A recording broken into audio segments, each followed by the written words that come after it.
Obviously it was. I was giving my input on how I felt. Obviously, it's different by him being a first-time coach and head coach, so that's a little different. But the the principles that he was and the schemes that he wanted to bring into my organization just kind of stood out to me, and I kind of just relate that to Rob. And Hey, Anthony, you've always been careful to say you're not super interested in the stuff about MVP, DPOY, individual awards, but your new coach, J.J. Redick, did bring up that he has those kind of thoughts about what your season could bring. Coming off the success with Team USA, coming off your last two seasons individually and as a team, what is your mindset coming into play for J.J. alongside the rest of the guys and as you pursue a prime season for yourself? just continue to do what I've been doing. Obviously the main focus is staying healthy and staying on the floor. The rest, as far as individual accolades and things like that, I just let it take care of itself. I don't stress too much over that. It's not like I'm in consideration for things anyway. I don't know how, but I don't let that bother me. I just go out there and play basketball and focus on our team wins. And if we're able to, get enough of those and play very well at a high level as a unit, I'm pretty sure that stuff will happen, but that's not my focus. AD, I've got a quick one for you and a bigger picture one. How are you feeling after your summer? A little bit of a different thing with the Olympics. And then secondly, this roster. It's basically the same as last year. What needs to change for the result to be different with this group? I feel good. Felt great all summer. Obviously in the Olympics. But as far as the roster question, just health, to be honest. I mean, Gabe missed a big part of last season. Vando missed a huge part of last season. So I think health is just, Chris Seawood, missed last season, most of last season with his injury. So I think just health. I think, we did a good job, obviously.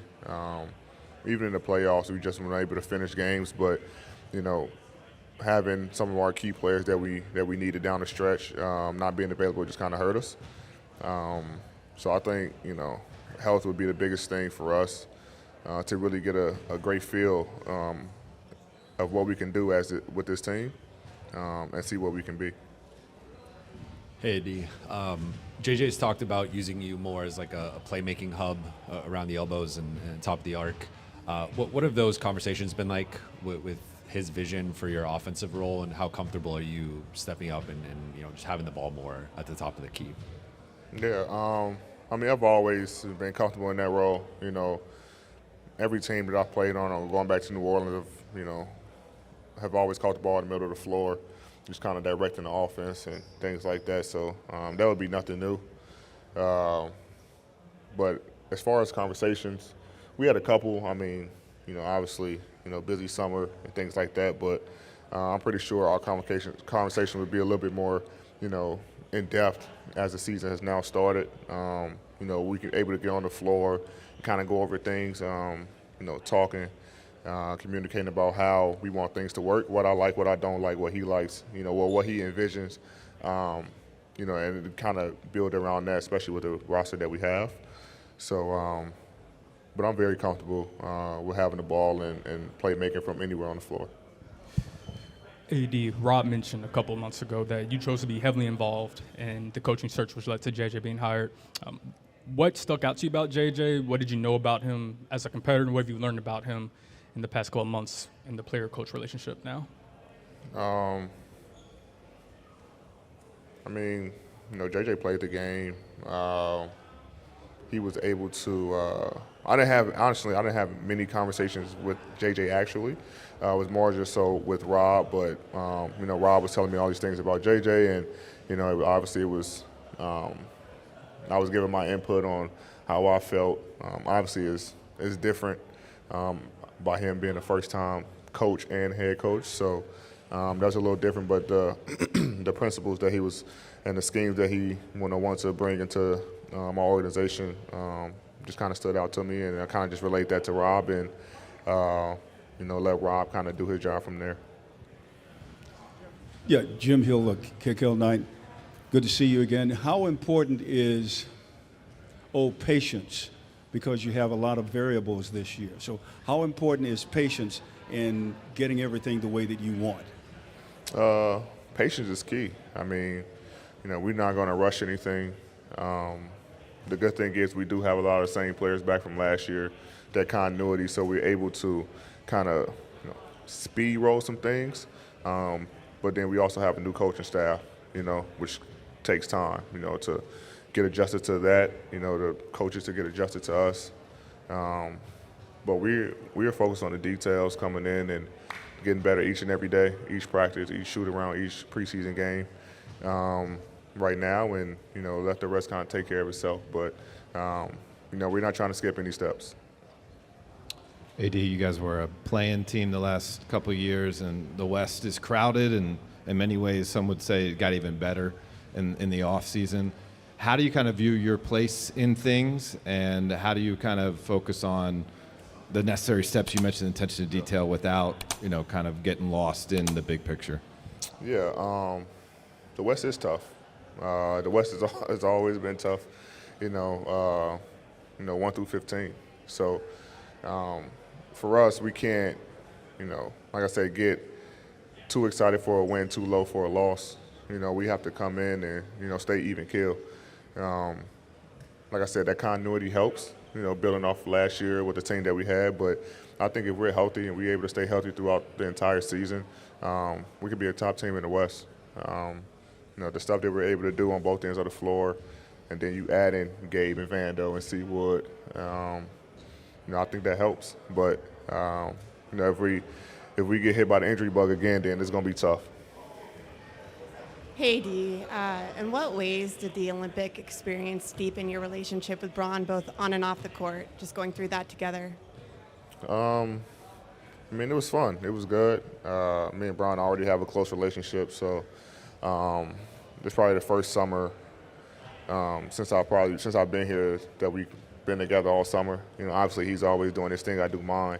We got families in our own lives, and being around each other 6-7 months out of a year already, kind of need your breaks, for sure. But it was fun to play basketball again.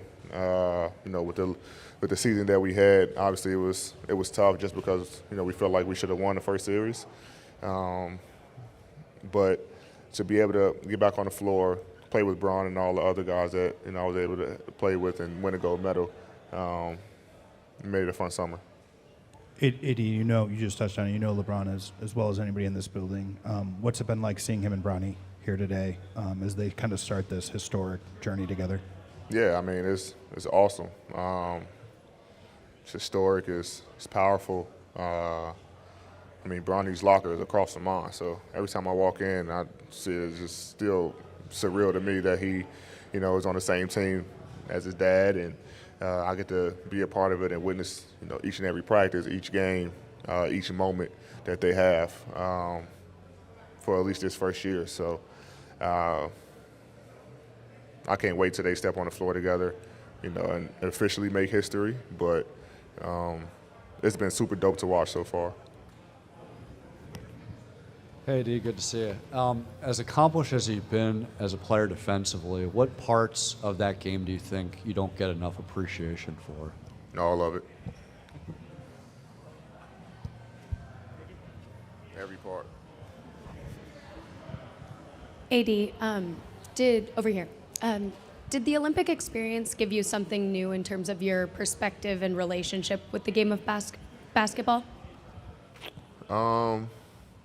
I've always never taken a game of basketball for granted, but being in a situation like that, obviously you never want to take that for granted. I think there's only 12 guys that get selected to play, for USA basketball in the Olympics, and that's every 4 years. So the fact that I was able to do it twice on the Olympic stage, I never take that for granted. Being, given the chance to play with, Bron, KD, Steph. Obviously, they're the older guys, and they're all on their way. I don't want to say on their way out, but heading that way. Who knows if they play in 28? You know, who knows if they retired before? Like, you just don't know. So I think the appreciation of just playing, you know, with the greatness of those guys, you know, and that was, you know, the rest of the guys on the team as well. Just got to appreciate that, you know, each and every day. AD, the load that you carry defensively is as big as anybody in the NBA. You're also expected to do a lot on offense. Where can you use the most help for the team this year, defensively, inside, outside? Where are the places that you're looking to from a defensive standpoint? From defense? Yeah. Well, it could be anything because it's both ends, but. And I just try to do what I can to help the team win. If that's being all over the floor, defensively, guarding 1 through 5, I'll do that. If JJ wants me to play 1 through 5 on offense, I'll do that. You know, I don't try to, like, especially defensively, I don't try to rely on other guys. You know, especially when it's a one-on-one matchup, if I'm guarding the ball. Just because I take so much pride in defense that I don't think anyone should be getting around me, you know. So, but also just knowing that I have guys behind me to help me in the event that does happen. But defensively, I take too much pride in myself on the defensive end to be like, hey, guys, I need y'all help. You know, I try to, you know, guard that, whoever the matchup is, one-on-one. And if they do get by me or, you know, something happens, then obviously the help is there. But,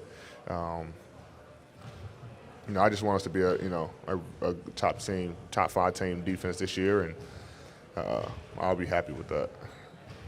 Awesome. All right. Hey, AD, this is Timothy Foster with News Channel 3 out in the Coachella Valley. We know that your first 2 games are going to be at Acrisure Arena out in the Coachella Valley. What does it mean to you and to the Lakers organization to start your preseason over there, especially that there's a lot of diehard Laker fans that, you know, it might be a little too hard to make it all the way out to LA to watch you guys play. What would you kind of say to that, to those diehard fans and to playing out there? Yeah, I mean, it's fun. Anytime we get a chance to go, you know, play in another city, another arena that's not in your typical NBA city, you know, it's Laker fans everywhere. You know, so I remember my first year we went to go play in China, and, you know, fans everywhere. So that's when I really got the experience of Laker Nation. And to be able to play in Palm Springs where there's a lot of diehard Laker fans, like you said, they might not have opportunity to drive down to LA to watch. You know, it's always fun to go out there and, you know, put on a show for them so they can enjoy our season as well. AD, curious, this stage of your career, you've been through training camps X amount of times, one of the elite players in the league. What are areas still in your game that you're hoping to improve on at this stage of your career? Are there specific things you're looking forward to for this upcoming year for that? I mean, just everything. Obviously, we have one of the best shooters to ever play in our head coach, JJ. So he's been on me all summer about shooting threes. Even in the Olympics, when I make a three, he had text me, that's what I want to see, and things like that. So, you know, for him, it's definitely going to be just shooting more threes. But for me, I just try to work on everything. I mean, there's nothing, you know, in my game that I can't polish or touch up. So, you know, when I'm working out, I just try to hit every facet of my game.